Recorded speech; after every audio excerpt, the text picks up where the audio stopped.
Assalamualaikum warahmatullahi wabarakatuh. Eh, Jiwa yang fana ini merupakan satu keadaan yang banyak diharapkan oleh para pejalan salik, orang yang mendalami ilmu tasawuf, ilmu yang mendalami ilmu spiritual ya, fana. Karena memang fana ini tujuan utama. Mungkin prosesnya sebelum fana itu bersatu dengan Tuhan, bersatu dengan Allah. Tapi makna bersatu itu kita masih ada yang bersatu gitu. Ada aku dan ada Allah, makanya bersatu. Dalam konsep Islam itu tidak ada yang bersatu, tapi kita lenyap, fana, moksa, ya. Baik, kata-kata moksa itu artinya bukan tubuhnya lenyap, tapi keegoannya yang lenyap. Kalau kita mengartikan bahwa oh, fana itu yang lenyap juga jiwanya, ini pemahaman yang saya kira tidak masuk akal. Karena apa? Tetap kita ada yang sadar. Nah, yang sadar itu adalah jiwa. Selenyap-lenyapnya kita, sefana-fananya kita masih sadar. Makanya kita sadar kalau kita sedang fana. Kita sadar kalau kita sedang kosong. Walaupun kosong, tapi sadar bahwa kita kosong. Nah, siapa yang kosong? Ya, siapa yang kosong? Siapa yang merasa menyadari kosong, menyadari fana, menyadari ketiadaan, itu adalah jiwa. Nah, eh, jiwa yang fana ini kemudian kita bawa menjadi sebuah kesadaran mindfulness, yaitu sebuah kesadaran di mana eh, kita menyadari. Kalau menyadari pasti karena itu kita sudah fana, itu berarti kita mindfulness, kita berarti sudah betul-betul sadar penuh. Nah, sadar penuh itu kita bawa kepada keadaan menerima. Nah, disinilah sebuah tingkatan yang sangat banyak diharapkan oleh para pejalan. Dan ini yang memang Allah ajarkan kepada kita melalui Rasulullah Shallallahu Alaihi Wasallam. Ya,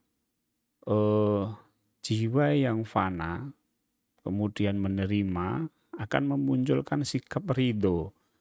Nah, ridho itu menyadari keadaan, ya, jiwa yang sadar dalam keadaan fana. Kalau tidak fana, tidak mungkin ridho.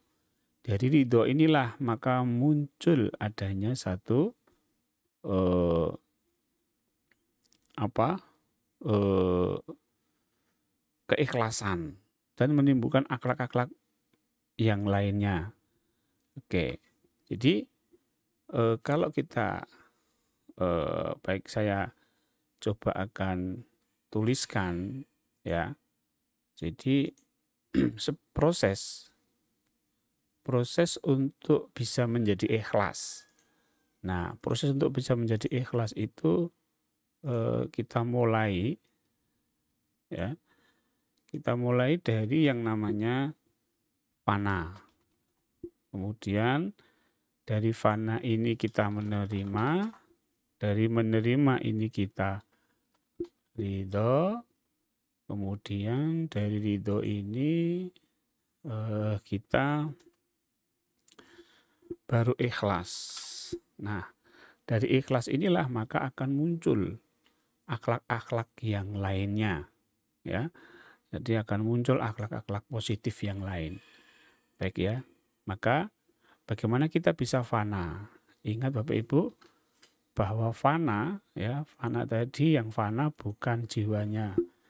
Yang fana adalah ego. Artinya apa? Bahwa fana itu yang lenyap adalah egonya.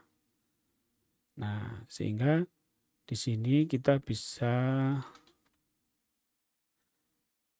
acceptance atau menerima. Nah, yang menerima itu apa? Yang menerima adalah kesadarannya. Oke. Oke, di sini Bapak Ibu jelas ya. Ya, jadi kalau orang mengatakan fanaul fana, orang mengatakan fanas di atasnya fana, lenyap seluruhnya, itu enggak mungkin ya. Yang fana itu egonya. Seperti ketika kita dilahirkan, ceprot gitu kan, yang fana, ya jiwa kita fana, jiwa kita masih suci, jiwa kita masih bersih. Kenapa? Seperti apa bayi yang baru dilahirkan. Saat itu belum ada ego, tapi kesadaran sudah ada. Makanya muncul menangis itu kan karena ada sebuah kesadaran. Nah, Bapak Ibu, disinilah ridho, disinilah sebuah titik klimak ya, titik klimak titik klimak dari akhlak para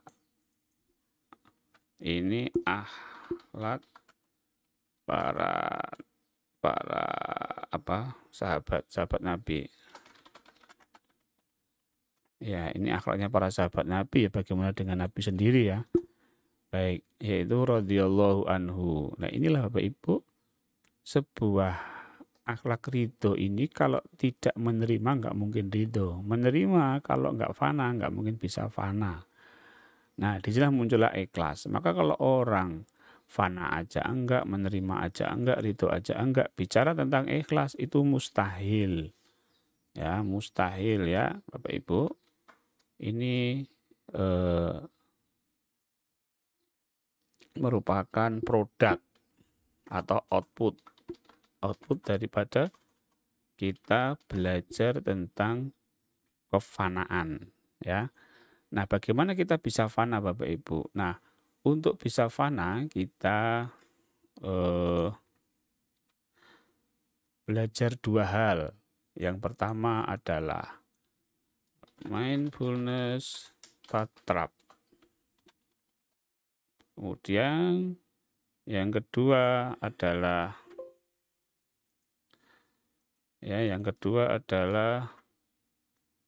mindfulness zikir nafas. Nah, ini ya Bapak Ibu. Ini metode aja untuk mencapai fana. Ya. Ini metode untuk mencapai fana dan langsung belajar menerima. Ya, baik Bapak Ibu. Jadi ini dua hal ya. Baik. Ini akan saya beri panah biar paham. Oke. Nah. Baik Bapak Ibu, kita coba klik. Ya. Nah, Bapak Ibu, ini fana. Fana itu ingat bahwa fana adalah egonya, keakuan, ananiyah. Ananiyah ini yang harus dihancur leburkan. Caranya bagaimana? Latihannya untuk mencapai fana dengan mindfulness patrap dan mindfulness zikir nafas. Ini metode yang dikembangkan di Padepokan Patrap di Solo Spirit Islam. Dua hal ini, Ibu silahkan belajar, bisa offline, bisa online. Ya, bisa baca bukunya juga, di buku mindfulness zikir nafas ini juga sudah ada. Bapak Ibu bisa mendapatkan ya. Nah, ini bukunya, buku mindfulness. Nah, untuk patrap ya nanti Bapak Ibu bisa pelajari sebaiknya secara offline, datang ke Padepokan pada hari Sabtu, nanti akan dilatih kawan-kawan dan saya juga ikut melatih.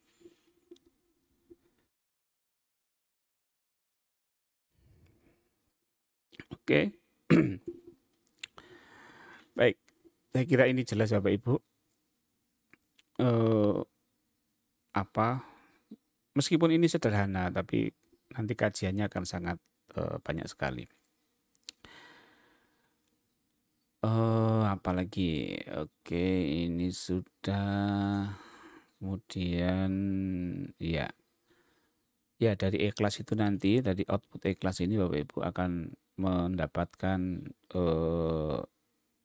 banyak akhlak-akhlak yang lain. Nah, kita belajar. Jadi kalau kita hanya belajar tentang ikhlas, tidak belajar itu, tidak belajar menerima, dan tidak belajar fana, ya nggak mungkin bisa ikhlas Bapak Ibu. Ya, karena syarat daripada ikhlas, syarat daripada qanaah dan lain sebagainya itu harus fana, itu harus ridho dengan takdir Allah. Takdir Allah untuk bisa ridho itu harus menerima, untuk bisa menerima itu kita harus fanakan egonya, karena sumber penyakit itu ego ini loh Bapak Ibu. Sumber penyakit jiwa ya, sumber gangguan setan, sumber gangguan jin itu ada di ego ini ya. Kenapa? Karena disitulah sarana setan itu eh, apa namanya, sarana setan itu untuk mengganggu manusia. Maka dulu waktu pertama ke Nabi Adam, Nabi Adam ketika setan itu minta izin kepada Allah untuk menggoda manusia, maka Allah berfirman, kamu bisa menggoda manusia, tapi tidak akan bisa menggoda bagi mereka yang ikhlas. Nah, yang ikhlas itu karena sudah melewati fase ridho, fase menerima, fase fana. Bagaimana setan nggak menggoda kalau objek atau alat yang untuk menggoda nggak ada. Ya, makanya Bapak Ibu pentingnya belajar mindfulness patrap ataupun mindfulness dzikir nafas. Ini latihan Bapak Ibu. Saya pun juga latihan. Semuanya latihan. Ya, tidak ada yang sempurna. Saya pun yang mungkin yang menyampaikan, yang melatih belum tentu bisa. Tapi saya terus berlatih. Poinnya kan itu Bapak Ibu. Kemauan Bapak Ibu dan saya ini untuk terus berlatih. Bukan bisa atau tidak bisa, karena itu adalah urusan Allah Subhanahu wa taala.